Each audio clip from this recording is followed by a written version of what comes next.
Hello everyone, this is Tap to Cast. This is Andrew, and I am bringing you a deck tech of my so far favorite commander deck that I have built. It is in the Naya colors, which are red, green, and white. The commander for my deck comes from the Nature of the Beast commander deck that I unboxed on this channel. He is Gahiji Honored One. He is a 4/4 for 5, and whenever a creature attacks one of my opponents or a planeswalker one of my opponent's controls, that creature gets +2/+0. So this doesn't only work for me, this works for someone else that's attacking someone else that is other than me. That means that person's creatures will get boosted +2/+0. He helps a lot of my big creatures, and since this is a Naya deck, there are a lot of big creatures. Let's get on to the rest of the deck. I'm just going to put him down over here and pick up the first stack of cards. I already had everything organized for you all, so I wouldn't have to bore you with looking. So we're going to start with the mana base. Sorry for the background noise, my chair is old. Anyways, Command Tower starts us off, and it's always good to have this in your commander deck, especially if you have a multicolored deck, because it gives you mana of any of your commander's mana cost. So for example, it could give me white, green, or red. So Command Tower, always good to have in a commander deck. Next is Jungle Shrine. It enters but tapped, and it gives me all three colors I would need. Not at once, of course, because that would probably be OP. Rift's Grove, same as Jungle Shrine, although it's a layer. Not really sure what that means. I wasn't around for that time, but gives me all three colors I would need. This is a green mana source, and most of the land I have are green sources. We have Slippery Coast. It enters tapped at green, and it has a 2-cost cycling. Next is Brushland, a good one for colorless mana. Downside is if I have to use it for green or white, I get dealt 1 damage. Another green producer, which is Tranquil Thicket, has a cycling of 1 green, enters tapped, gives me green mana. In all honesty, this is the first time I've read this ability down here. Treetop Village. What I think this means is, since it's still a land, I can turn it into a 3/3 ape, declare blockers, use it to cast a spell right afterwards, which will probably come in handy. This is a good card. I like getting this in my opening hand, and if I play this first, I already get a 0/1 blocker just in case the guy I'm facing has like a haste creature or something on turn 1. Really good card, I like it a lot. Actually thinking about swapping Mosswort Bridge out, just because the hideaway mechanic it has right here really screwed me over a lot, getting rid of cards that I could have used to help win in certain aspects and stuff like that. So I'm thinking of replacing it with another dual land, maybe Clifftop Retreat if I can find mine, which are somewhere. Maybe Fence has them, I'm not sure, but it's a good card. I like it.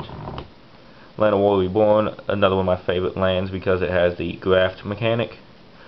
The graft means it enters the battlefield with a 1/1 counter, and when I cast a creature on the same turn, that creature then gets that 1/1 counter. So it's really good. I like it a lot. Like most of my lands. Rootbound Crag. This was my first foil dual land that I ever pulled, and it was in the M13 block. But it's just a dual land for red and green. Really good. Like it a lot because it's shiny and foily. We have a Kazundu Refuge. Enters battlefield tapped, gives me red or green, and when it enters the battlefield I gain 1 life. Next we have the Copperline Gorge Fastland, I want to say. Yeah. Sorry, I'm not up to date on the lands. Nick will probably get on to me for that. Anyways, Copperline Gorge, red, green, dual land. Another dual land, which is Boros Guildgate for red or white. Greypelt Refuge is much like the Kazundu Refuge, as it enters battlefield tapped. It gives me 1 life, but it gives me green or white. I like Boros Garrison a lot because it gives me both red and white when I tap it down, so that's always good. Really like Selesnya Sanctuary because it taps down for both green and white and gives me it at the same time. So these lands that give me 2 mana instead of 1 when they're tapped really comes in handy in this deck. Serigi Sejuri Steppe, I don't know how to pronounce it.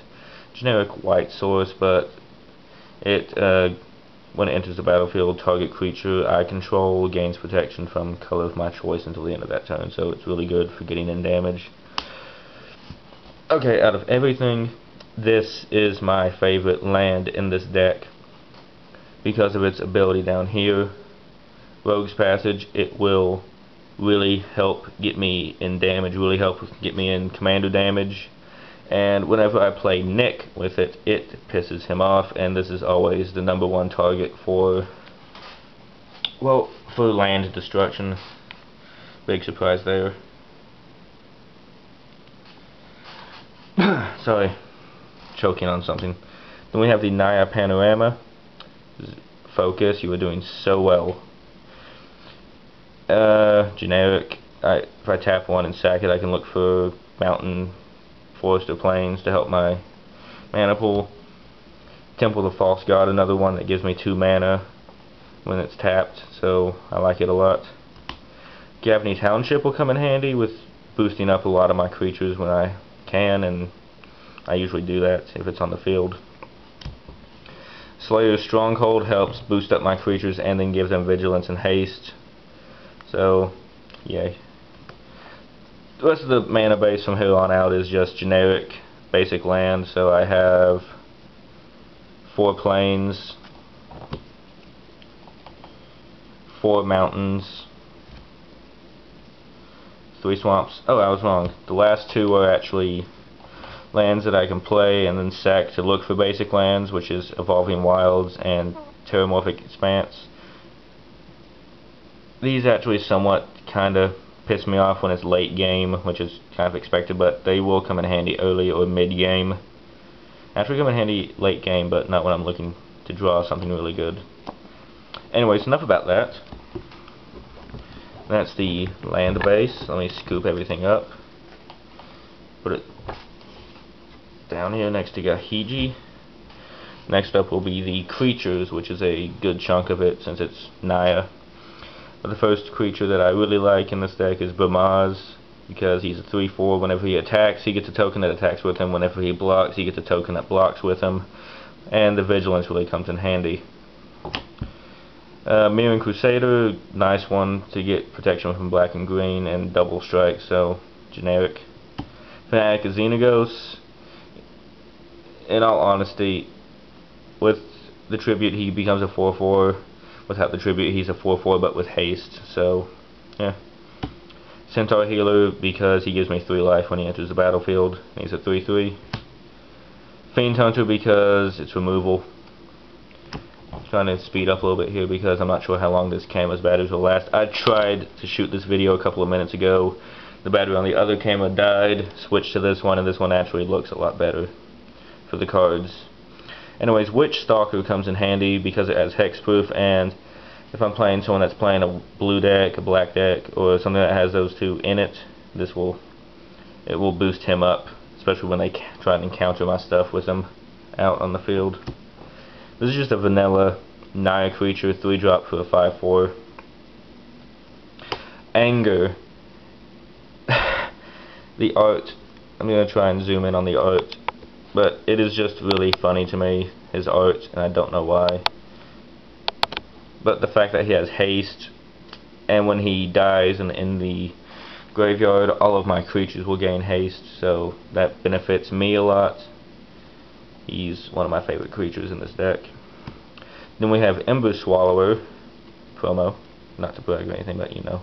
I'm not going to say generic, but it's a 4/5 for 4, and it has the 7-drop monstrous ability, which can help set back opponents by destroying their lands.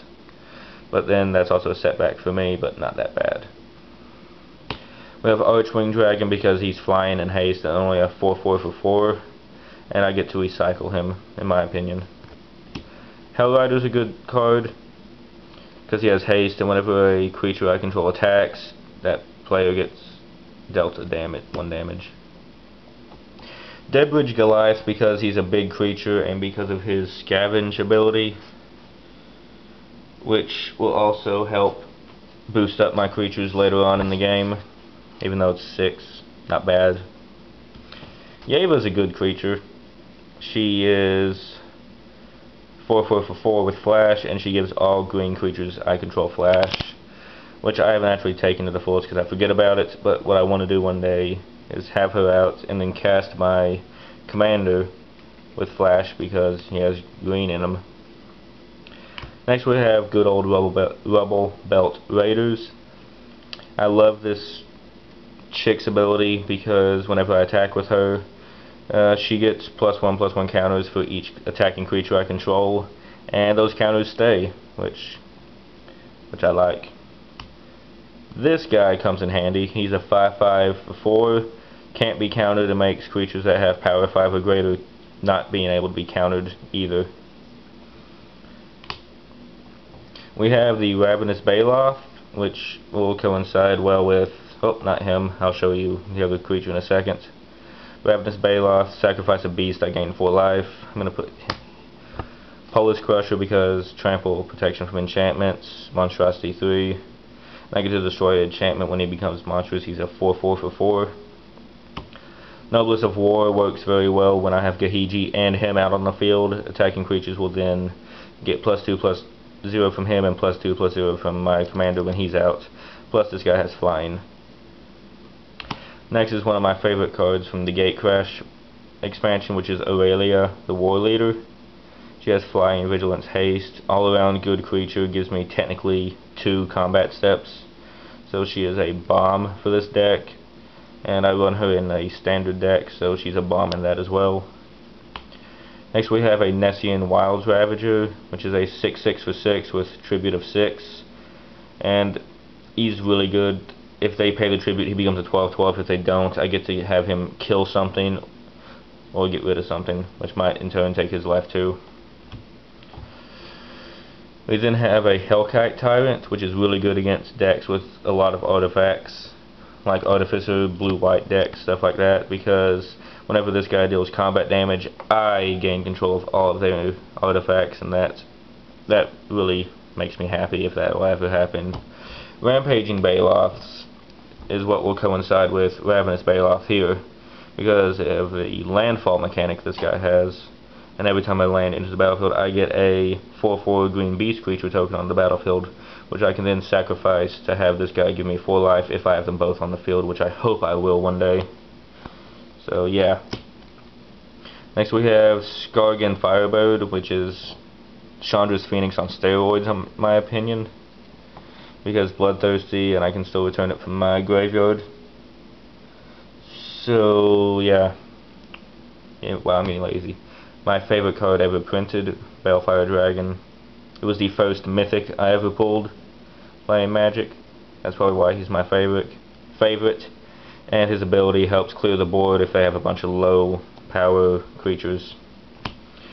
This guy is really good because when he enters the battlefield, I get 0/1 green plant creature tokens onto the battlefield because of each land I control. And every time a land enters the battlefield under my control, all those will get +1/+1, and all of other plant creature tokens I have will get +1/+1, which is a bonus because he's awesome.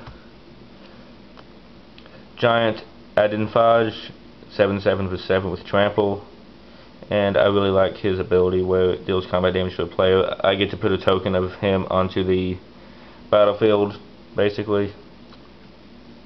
Archangel, she's a vanilla, well, not really vanilla, but she's a 5/5 for 7 with flying and vigilance. Yeah. And then to left, Terastodon helps clear the board of artifacts or other non-creature things, but on the downside they then get a 3/3 elephant token for each creature. For each thing I destroy that way, which is up to 3. And then we have Avacyn. Love this card. When I get her out, hopefully that means the game is over and I have won, because everything is indestructible, and she is an 8/8 flying vigilance creature. Love this card, love having her on the field because that sometimes means I win. So that's all the creatures for this deck. Now we're going to move on to instants or sorceries for this. I could pick them all up in one go. Anyway, Swords of Plowshares, really good card. Don't know when it came out. I wasn't around for it. Or at least for this one. I know there's one in Conspiracy, and I want to get a Conspiracy box, but I don't have money. Anyways, remove target creature from the game. Then, downside, that creature's controller gains life equal to its power. I usually only use this on commanders or on big creatures like Tromokratus. Condemn helps clear the board of big attacking creatures, especially commanders, which I like to do against Nick, because he uses Dakon Darkblade as his commander, and if he has a lot of land, this is a good way to get rid of him without having him being able to cast him again. Hull Breach is good, because I have 3 choices. I can destroy an artifact, or an enchantment, or destroy both.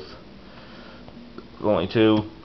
Ray of Revelation will help me destroy an enchantment, and it has a flashback cost of 1 green. Revoke Existence because it exiles artifacts or enchantments. Naya Charm helps me a lot because it deals 3 damage to target creature. Usually I only use it to get a card out of my graveyard back to my hand. That's the only reason I really use it. I'm thinking of putting this into the sideboard of this deck, which I really didn't know commanders had sideboards, but I'm thinking of moving it there. Because I don't know which decks will be enchantment heavy, which won't, but this will help if someone has like a D-Sphere or Journey to Nowhere or something out on the field. It will help destroy it and I can get creatures back. Cultivate and Kodama's Reach for mana searching, for ramping, that's what I'm looking for. Then we have 2 Wrath spells, which is Wrath of God, destroy all creatures, they can't be regenerated. You know, 4/4 and it clears the board. Winds of Wrath is a good one in my opinion, but especially if I have creatures that are enchanted, but sadly if my opponent has creatures that are enchanted, they survive, but it still clears the board for the most part. Devil's Play because I usually have a lot of mana up, and it helps get rid of big creatures, and it helps bring my opponent's life down if I have to do it in a dire situation, and flashback for even more dire situations. And then we have Fireball for the same reason, except it does not have sorry, a yawn, but it does not have flashback.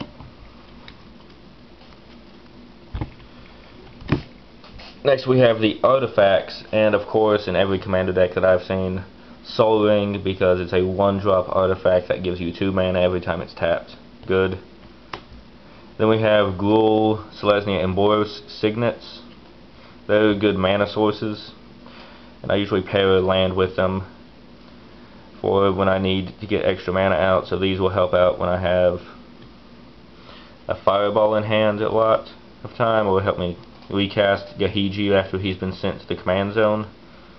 So those are good. Then we have an Obelisk of Naya, because it gives me any color of the Naya combination I want or need at the time, but it's a 3-drop. We have Behemoth Sledge, which gives a creature +2/+2 lifelink trample with a 3-drop cost and a equip cost of 3. Darksteel Ingot because mana ramping, and it's indestructible. Sorry if I say because a lot. That's how I am right now. Boros Key Rune because it adds mana, 3-drop, and I can tap a red and a white and make it become a 1/1 white soldier token with double strike. Red-white soldier token. Double strike and block with it if it's needed. Druidic Satchel. I love this card. I use it in every game. Whenever I draw it, it's the first thing I cast for some reason, just because I'm addicted to doing its ability. And I reveal the top card of my library. If it's a creature card, I put a 1/1 green sapling creature token on the battlefield. If it's a land, I get to put that onto the battlefield and that's more ramping. And then the last one, if it's a non-creature, non-land spell, I gain 2 life, so life gain. Then my favorite artifact ever printed, which is Elbrus the Binding Blade. I usually try to stave off using him until I have something that's unblockable, or until I have Avacyn out on the field. And I like it because it's a flip card. Only flip card I've ever actually liked. I really like his flip side. It's a 13/13 demon with flying, intimidate, and trample. And this will work well in multiplayer commander games, because whenever someone loses the game, he gets 13 counters on him, which is good, clean fun. Okay, I'm running out of time here. I only have 8 minutes left on this camera, so let's see if I can get through the rest very quickly. We have removal here, Journey to Nowhere, exiles, Darksteel Ingot, changes it to a 0/1 indestructible, and it loses all other abilities, so that's good. We have this, Shield of Oversoul, which I use on my creatures only, because if it's white, it gains flying and +1/+1. If it's green, it's +1/+1 and indestructible. Love using this card a lot on my commander or any other big creature to keep him on the field longer. Oblivion Ring for more generic exile and removal, like Journey to Nowhere. Or the Ancient's Tread, just added this in, haven't been able to use it yet. But whenever a creature with power 5 or greater enters the battlefield under my control, I can have it deal 5 damage to a target creature or player. Then we have Gleam of Battle, which will help boost all of my creatures when they attack, because it's fun and I like it a lot. Now the last thing I'm going to show you guys are the 4 planeswalkers I have, and in my opinion I love using planeswalkers. That's not opinion, that's a fact. I love using them. The first one I use in here is Domri Raid, because he helps me look for creatures, he helps me get rid of things, and his ultimate makes everything on my field badass, so I like using him a lot. He is actually a set of 2 that I got for one of my birthdays, so I love cherishing them and I will never trade them away.